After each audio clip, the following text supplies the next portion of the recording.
রাজ্য জুড়ে একাধিক সংগঠনের এবার ধর্মঘটের ডাক, যেখানে কর্মচারী বিভিন্ন যারা রয়েছে ধর্মঘটের জেরে ছুটি বাতিলের বিজ্ঞপ্তি জারি। রাজ্যের একাধিক কর্মচারী সংগঠনের ডাকা ধর্মঘটের জেরে ছুটি বাতিলের বিজ্ঞপ্তি জারি করেছে রাজ্য সরকার।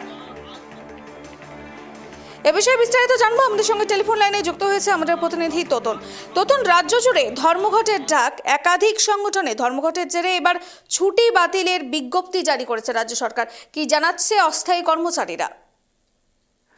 সে হচ্ছে, তোমাকে শুরুতে বলে রাখি, মূলত এই ধর্মঘটের কারণ তুমি জানো, বকেয়া যে ডিএ রয়েছে সেই বকেয়া 25% ডিএর দাবিতেই এই ধর্মঘট। যে কর্মচারী রয়েছে যারা, তাদের সংগঠন যেমন সংগ্রামী যৌথ মঞ্চ এবং রাজ্যের বিরোধী দল বিজেপি এবং বামফ্রন্টের যে ট্রেড ইউনিয়নগুলি রয়েছে, তারা সকলে মিলেই এই ধর্মঘটে সামিল হয়েছে এবং তারা ধর্মঘটের ডাক দিচ্ছে।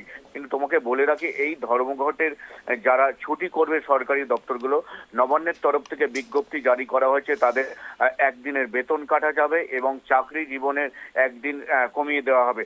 তাদের শোকজ করা হবে। প্রথমে সেই শোকজের সঠিক যদি না উত্তর দিতে পারে, তবেই এই যে চাকরি জীবনে একদিন কমিয়ে দেওয়া হবে এবং একদিনের বেতন কাটা যাবে, সেটা কার্যকর হবে। যদি তাদের শোকজের যে করা হবে তার সঠিক উত্তর দিতে পারে, তাহলেই এই দুটোই কোনোটাই কার্যকর হবে না। কিন্তু তোমাকে বলে রাখি, এই ধর্মঘটের আওতায় বাইরে রাখা হয়েছে মেডিকেল চাইল্ড কেয়ার, মাতৃত্বকালীন ছুটি এবং আর্ন লিভকে এর বাইরে রাখা হয়েছে। তারা ছুটি নিতে পারবে যারা মাতৃত্বকালীন এবং মেডিকেল চাইল্ড কেয়ারে যারা যুক্ত রয়েছে, তাদের জন্য অর্ধ দিবস এবং পূর্ণ দিবস ছুটি নেওয়া যেতে পারে। কিন্তু বাকি যারা রয়েছে কর্মচারী, তাদের কোনোভাবেই ছুটি গ্রাহ্য করা হবে না, এমনটাই নবান্নের তরফ থেকে বিজ্ঞপ্তি দেওয়া হয়েছে। এবং এই ধর্মঘটকে যাতে সফল না হয়, নবান্নের তরফ থেকে কড়া ব্যবস্থা নেওয়া হয়েছে এবং অনেক পুলিশ নামানো হয়েছে, যাতে রাজ্যের বিভিন্ন দপ্তরে এই সংগ্রামী যৌথ মঞ্চ সহ যে সমস্ত বিরোধী ট্রেড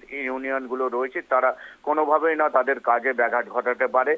কিছুক্ষণ আগেই তোমাকে বলে রাখি, খাদ্য ভবনে সংগ্রামী যৌথ মঞ্চ তথা বিরোধী ট্রেড ইউনিয়নগুলো তারা গিয়ে বিক্ষোভ দেখাচ্ছিলেন। সেখানে যে কর্মচারীরা কাজে যোগ দিতে আসছিলেন, তাদের গাড়ি আটকাচ্ছিল। কিন্তু তারা যারা এই ধর্মঘটের বিরোধিতা করেছে, অর্থাৎ শাসক দলের সঙ্গে রয়েছে, তারা কাজে যোগ দিয়েছেন। কিন্তু সকলকেই তারা বলছে যে এই বকেয়া ডিএ 25% সবার জন্যই তারা চাইছেন এই ডিএটা যখন পাবে সকলেই পাবে, যারা বিরোধী করছে বা যারা শাসক দলে রয়েছে। কিন্তু তাদের সঙ্গে আসার জন্য আহ্বান জানিয়েছেন সংগ্রামী যৌথ মঞ্চের ভাস্কর ঘোষ। তিনি বলছেন সকলের জন্য করছে তারা এই আন্দোলন, কেউ বাদ নয়। তারা যে সুবিধাটা পাবে, যে তাদের বকেয়া দিয়ে তাদের যে দাবি বা তাদের যে অধিকার, সেটা যখন পাবেন তখন যারা আছে কাজ করছে তারাও পাবে, আর যারা আছে কাজে যোগ দিচ্ছেন না অর্থাৎ ধর্মঘটকে সমর্থন করছেন না, তারাও পাবে।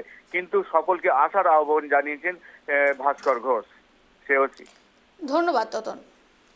যে খবরের দিকে আমরা নজর রাখছিলাম, একাধিক কর্মচারী সংগঠনের ডাকা ধর্মঘটের জেরে বা ছুটি বাতিল বিজ্ঞপ্তি জারি করেছে রাজ্য সরকার। রাজ্য কোঅর্ডিনেশন কমিটি, যৌথ মঞ্চ, সংগ্রামী যৌথ মঞ্চ এবং রাজ্য সরকারি কর্মচারী পরিষদ শুক্রবার ধর্মঘট ডেকেছে। জানা গিয়েছে, যোগ্য অস্থায়ী কর্মীদের স্থায়ীকরণের দাবিতেই রাজ্য জুড়ে ধর্মঘট।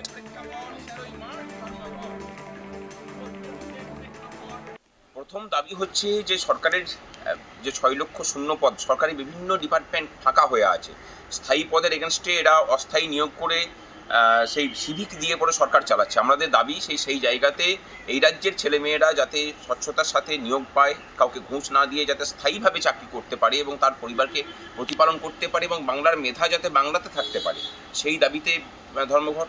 আমাদের ধর্মঘট হচ্ছে অস্থায়ী কর্মচারী বন্ধুদের যেভাবে শোষণ চলছে তার বিরুদ্ধে ধর্মঘট। আমাদের ধর্মঘট স্থায়ী কর্মচারীদের ডিএ এবং পেনশনারদের ডিয়ারনেস রিলিফ, এগুলোকে সরকার মেরে রেখে দিয়েছে। এর বিরুদ্ধে আমাদের প্রতিবাদ এবং সুপ্রিম কোর্টের রায়কেও পর্যন্ত মান্যতা দেয়নি, যেখানে সুপ্রিম কোর্ট বলেছিল যে বকেয়া মহার্ঘ ভাতার 25% ইমিডিয়েটলি মিটিয়ে দিতে হবে, তারা কথা রাখেননি। তার বিরুদ্ধে আমাদের ধর্ম।